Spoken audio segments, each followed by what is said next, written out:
Live from Garry O'Neill's studios in Baltimore. You're listening to the See.Plan.Do show. Garry O'Neill. All right, here you go. DJ.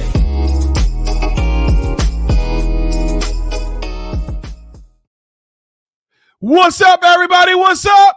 Happy Pod Day! Yeah! Oh! Woo! What's up, everybody? What's up? Welcome to the See.Plan.Do show with me, professional mindset coach, business coach, relationship coach, financial coach, your favorite 6'8" coach out here, Mr. Garry O'Neill Jr. And as always, when you see me out in the streets, when you see me at your local jazz festival, when you see me at your art exhibit, when you see me out here being cultured out this motherfucker, please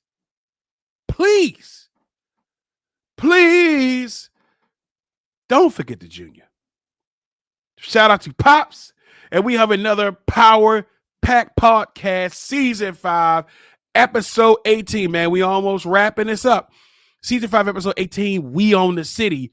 And this is just going to be a series review of the actual show entitled We Own the City, where it highlighted in Baltimore the gun trace task force and the corruption that surrounded that.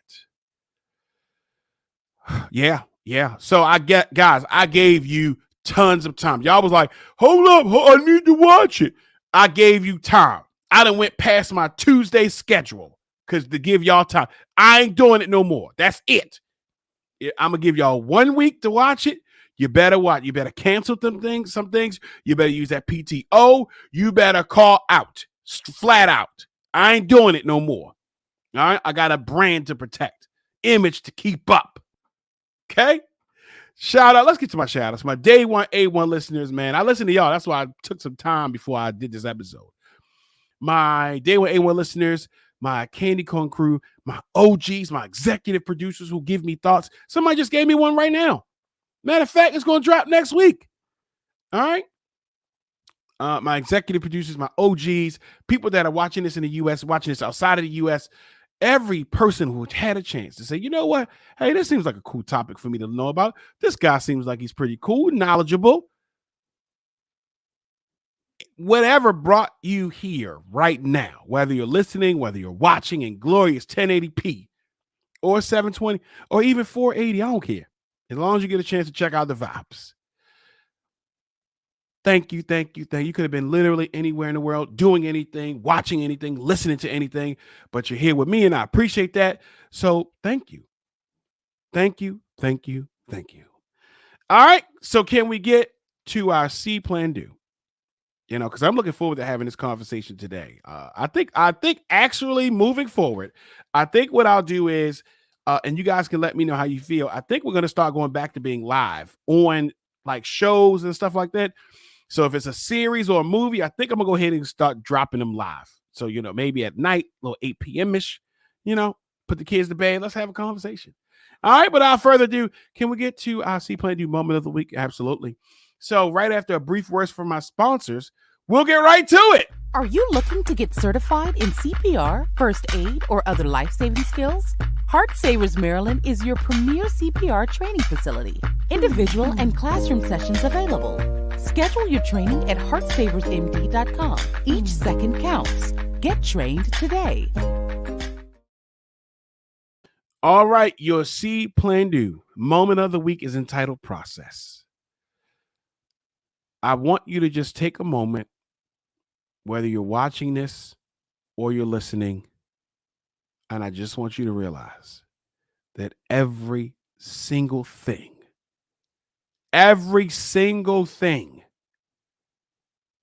has a process. This show is a process. Me uploading it to YouTube, as well as it's making its way to wherever you listen to, whatever your favorite streaming platform, you're listening on Apple or Google, or wherever you stream, Streaker, wherever you're listening to. There's a process for this to happen. Me talking is a process. You listening and watching is a process. Us throughout the entirety, the totality of everything, there is a process. Did you eat breakfast today or lunch or dinner whenever you listen to this? There was a process for you to eat that, for someone to make that, whether you did it or someone else made it. There's a process for you to eat it. There's a process for you to digest it. Everything is a process. And what I humbly submit today is that if we are aware that everything is a process, don't be so hard on yourself when the things you want aren't here today. It's a process. Trust the process. Work the process. Understand the process. Because everything is a process. Look at the little gold. If you've been with me, you noticed the little colored tint on my locks.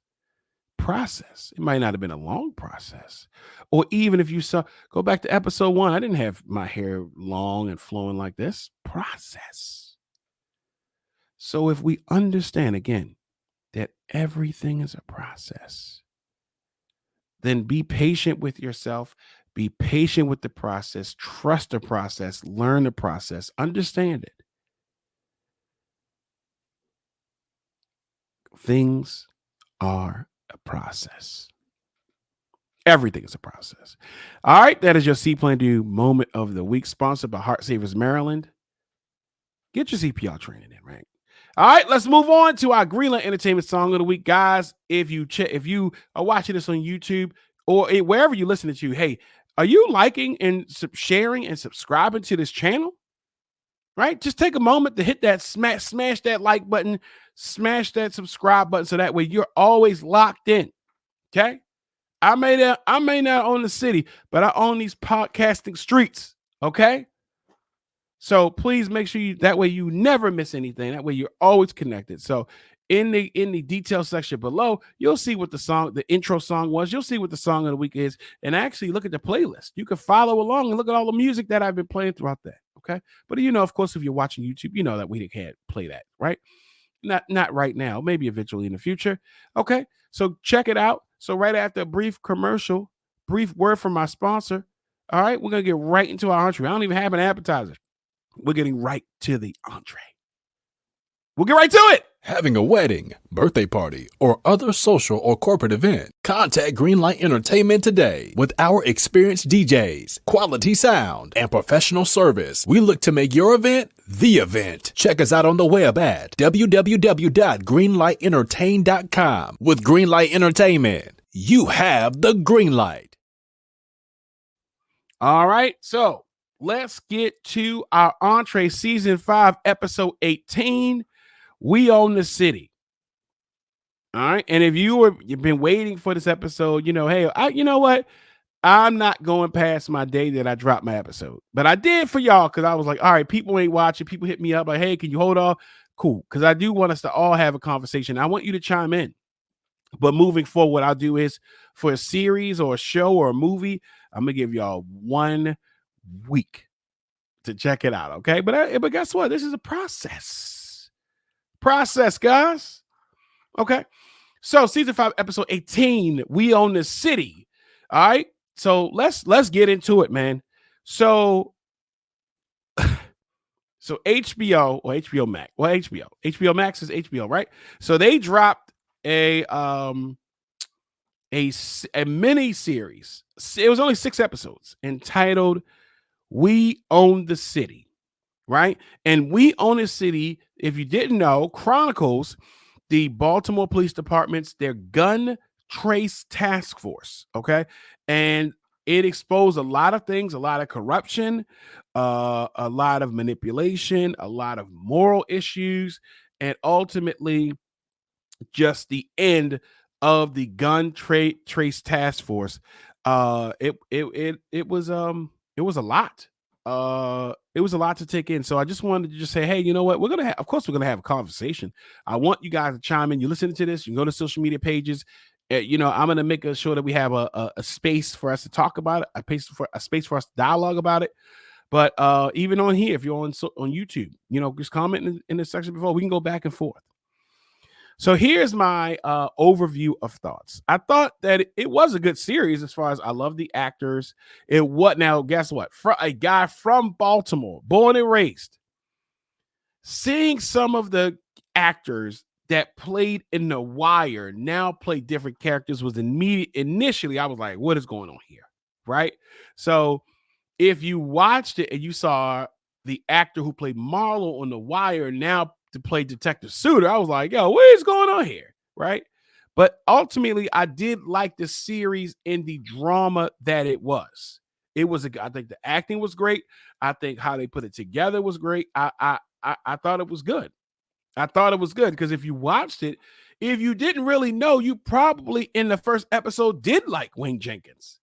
I think he was very motivational. I thought he was real. I was like, all right, cool. But if you a quick Google search into reality, you'd be like, whoa, wait a minute, wait. No, well, no, I don't like him. Right. So I did like it. I did like it for the dramatic expression that it represented. I liked the acting. I liked the drama. I liked how they put it together. However, it did revisit a rough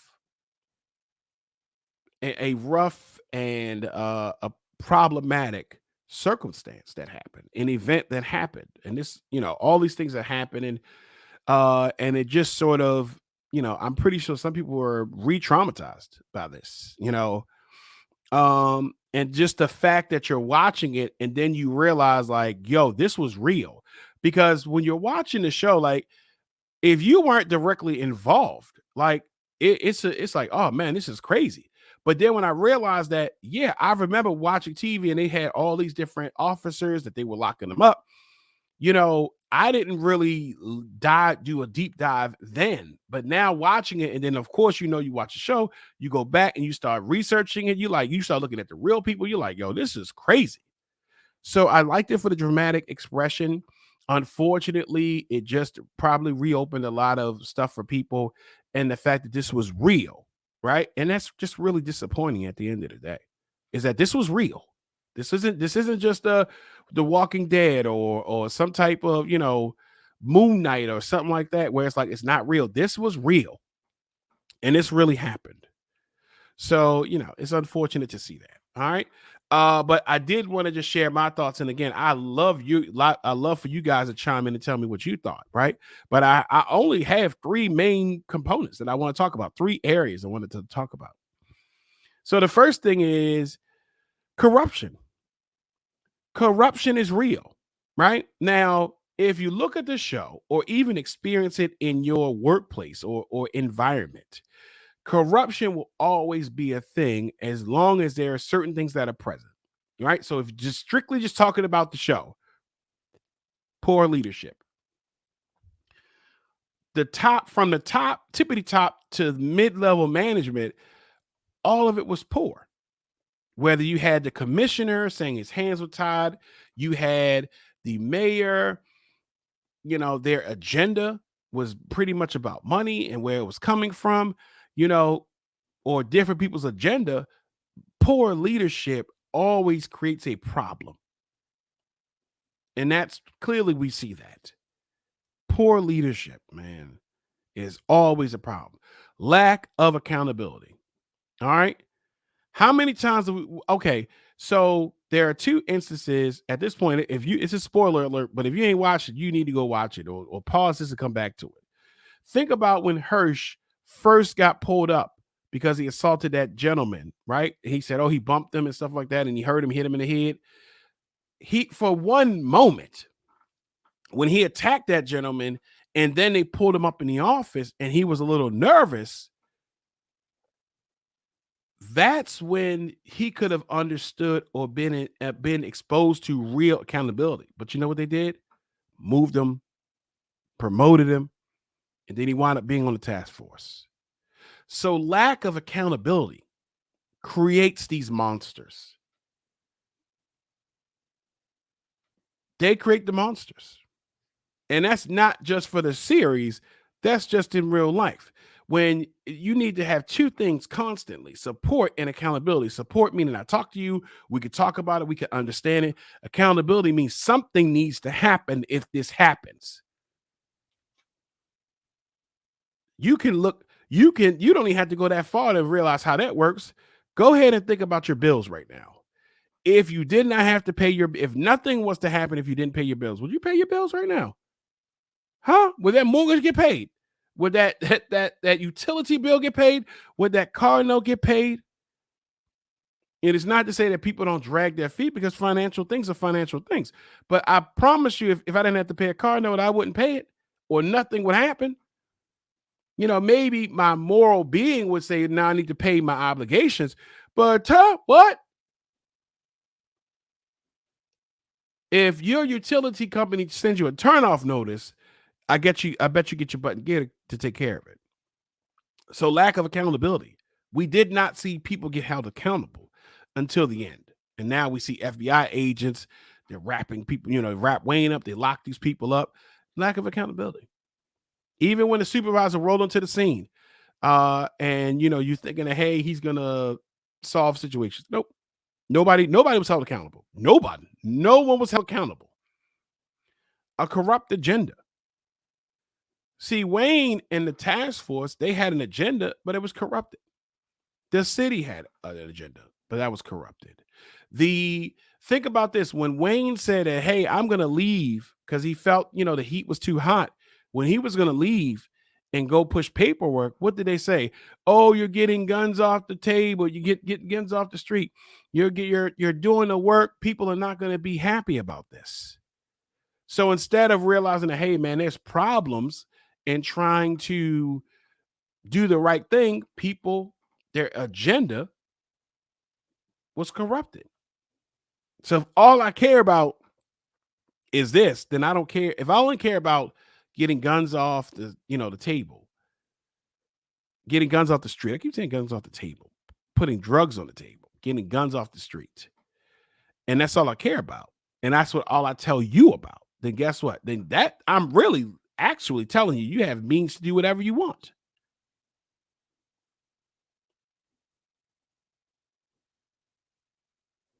So a corrupt agenda. Everyone had an agenda in that series. Everyone. And it was corrupted, unfortunately. And the last thing in reference to the first point, which is corruption, ego and agenda. Ego and greed. Sorry. Ego and greed. On some level, guys, I can understand. I wouldn't condone it, but I can understand if someone is like, hey, they are making money. They took some of the money from the drug dealers. Okay, I get it. Right? I get it. I can't say, I'm not going to say I would do it, but at least on some wave, I can understand that they taking some of the money for themselves. They shouldn't do it. It shouldn't not be a thing, but I get it. Especially when you think about what Wayne was saying. Oh, we're risking our lives, blah, blah, blah. They were maxing out overtime, all these different things. So I get it, right? But then where did it stop? As far as greed, I'm going to go with greed first. Where did it stop? It went from taking money from drug dealers, right? Now we're taking money from regular civilians, have nothing to do with anything. Now we're taking money from midget strippers, midget exotic dancers. And I know you were like me when you watched the show, and here is Wayne running out the building talking, we gotta go. I'm thinking, dag, well, maybe the midget, hopefully that's the correct phrase. I'm not sure if that's politically correct in this climate, but I'm just gonna go with midget. Y'all gonna have to correct me. The midget exotic dancer, I'm thinking like, oh, maybe she put it on him. He busted a little too quick. That's what I thought. I thought she put it on him, and he failed.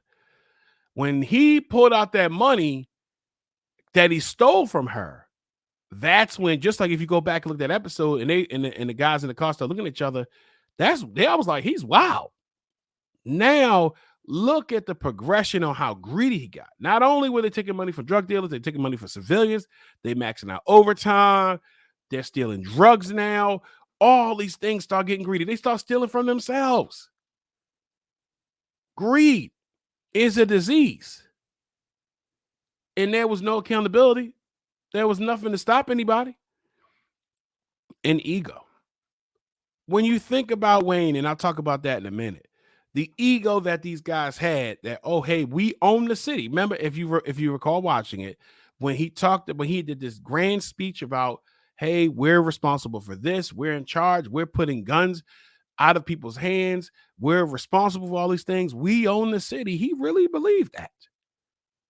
And they were out here, you know. So the audacity, the ego of people that they feel like they can go untouched and they can just do all these things, that's not something that we don't see in regular everyday life. There are people that have such an ego that they think they could just do whatever they want. So ego and greed, man. That corruption was the biggest thing, and how things just was so corrupted from the top down that I'm not surprised that this happened. Point number 2, or bullet point number 2, Wayne Jenkins. Wayne Jenkins was wild as hell, man. That was crazy on how looking at Wayne, all the things that he did, man, in that series, man, just researching it, Wayne was tripping. And this happens when you have a person who feels empowered and feels like they have a justification, a gram of justification, plus feeling empowered and backed by people who don't want to hold them accountable, who have a corrupt agenda. You have created this midget, exotic, money stealing minivan, crazily driving person who was just wreaking havoc. And when you go back and you think about how empowered he was, he went from being a supervisor, and then when he realized how things went, and they say, oh, throw all that stuff out the window that you learned from training, he was just tripping. He was just going off, right? And that's what happens when somebody gets empowered, and it's all those other things I just talked about. When they are empowered and they're empowered with an underlying of corruption, that's what happens. Yeah, man. So Wayne out here planting drugs on people, stealing money, stealing drugs. It was never enough. Doing absolutely too much. He was doing absolutely too much. Right? And also having that delusions of grandeur for real. And if you don't know what delusions of grandeur mean, it means that he really was out here thinking that he was just it. Right? That he was above the law. That he was single-handedly taking care of the streets. That he felt like he was Batman for real. And the only reason why we really saw that he took the deal was because, one, can we take a moment to talk about that? Hey, man, like, I'm not a criminal, but the way but if I was to get into criminal acts, you're going to have to just do the time. And I don't know if they signed up for Jodeci, Drew Hill, 5 Heartbeats, Temptations, Whispers, Stylistics, Harold Melvin and the Blue Notes. These guys were singing. They were snitching, and that is the correct, appropriate time to use the word snitching. They weren't snitching when they were robbing drug dealers. They weren't snitching when they were getting all this money. They weren't snitching when they were recreating events. Remember when they opened up the safe and he pretty much had a cinematic debut? When they like, oh, they opened up the safe, they opened it up, then they closed it back up, then they opened up again, and like, action. Like, all right, Michael Bay, chill out. Right? But really, when according to what we saw, it was when it was going to show Wayne and all the things that he was doing that would have brought down his image of what's going on. Think about when he first went up the steps and the FBI, they grabbed him. What did he say? I'm one of you. No, you're not. Well, maybe, but we don't know yet. But he was not. So when you have a person that feels empowered and backed by corrupt environment, they're going to do too much because they're going to have an over sense of ego and greed and all those things like that. That was just crazy to see Wayne doing that. How did we get here? Well, we saw how he got there. And number 3, Detective Suter. So, one of the side stories, because there's different things, that one of the things that we saw was the story of Sean Suter,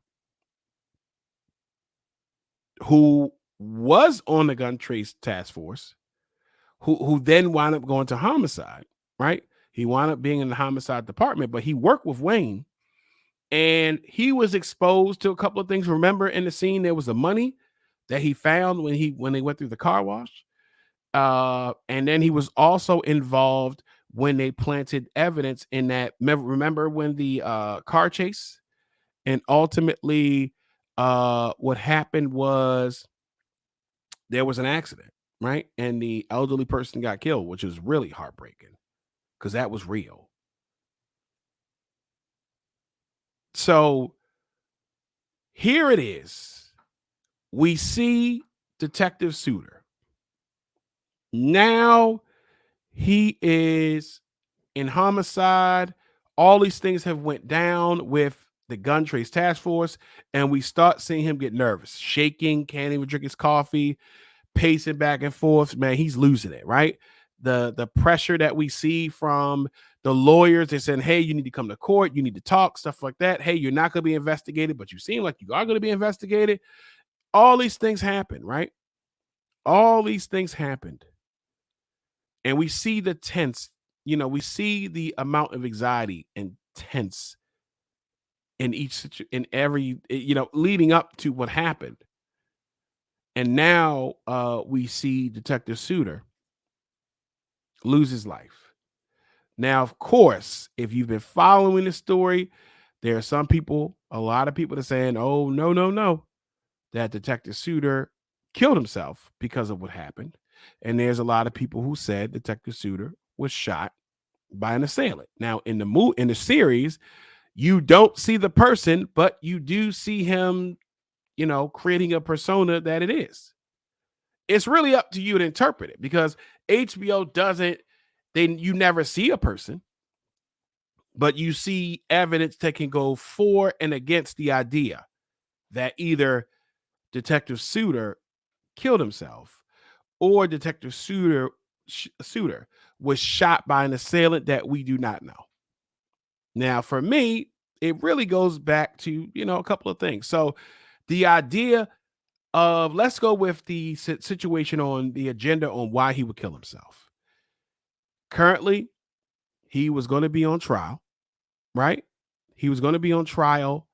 He might have lost his job. I think they actually talked about that, right? He talked about it, that he might have lost his job. So that was a lot of stuff going on. So it seemed like all of that weight could probably be, and that shame could place a lot on a person in one of these fields. And that could probably lead someone to suicide. We don't know. Because when you watch it, why did he go back to his original post? Is that reminiscing? Why would he go back there? Why would he go back and pacing? It wasn't like it was a shootout that was reported, right? It was something that's going on. So what's going on here? Right? What's going on here? So we see that, right? So that was my biggest thing, is that, hey, for him killing himself, it was things that were going to happen. He was going to go to court. He was going to have to probably testify. He might have lost his job, and all that feelings, that anxiety that might have happened because of that. That would have been a reason that he could have killed himself. The idea that he was killed, they did an independent review, and they said that, it was listed as a homicide. So I don't know if that's good enough for you, either for or against, but there was an independent review. Now, there is a documentary out that talks about it. So check it out. And we can always go back and talk about that. But I think that is evidence to support or negate the idea of, hey, did he commit suicide? I mean, if you looked at, based upon what I saw, it seemed like he did. Right? Because someone shot him, his partner turned the corner within like 5 seconds. So at least if anything, he would have saw somebody running away. But also, at the most, he probably would have lost his job. Would have been that serious for him to kill himself, knowing that if they ruled this a suicide, his family might not have, if his agenda was that they get paid, would that have happened? So there's plenty of different things, man.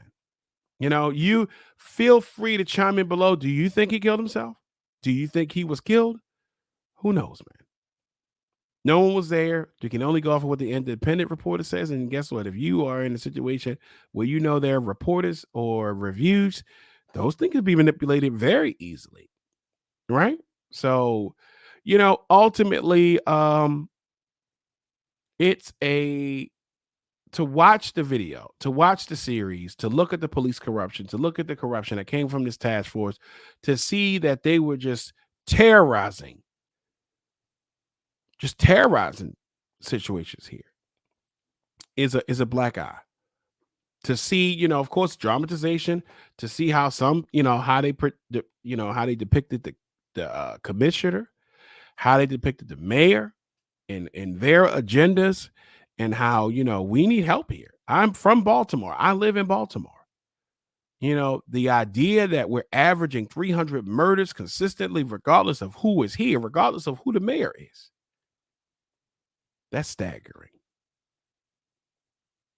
So I think it was a very good series to watch. It was shocking if you didn't know some of this issue, but ultimately, it leads me to beg the answer.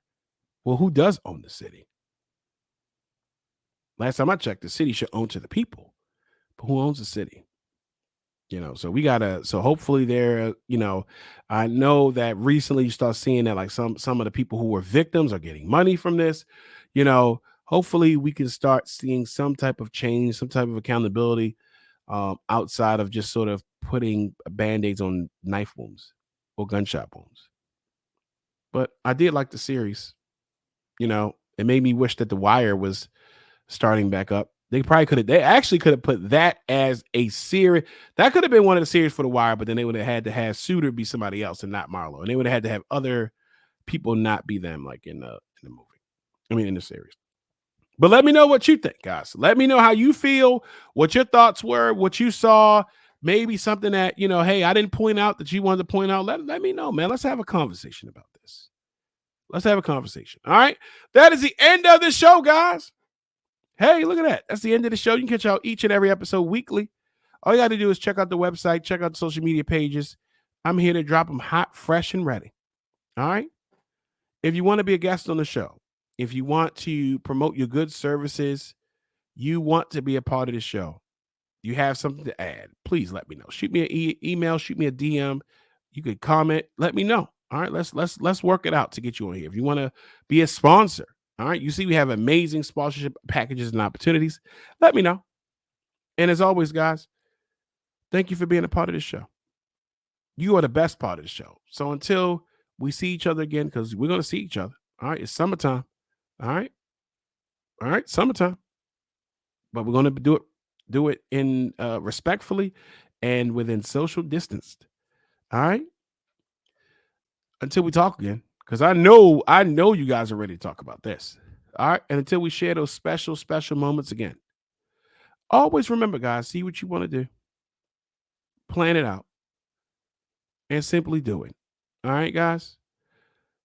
Until next time, take care of yourself, take care of your community, take care of your family.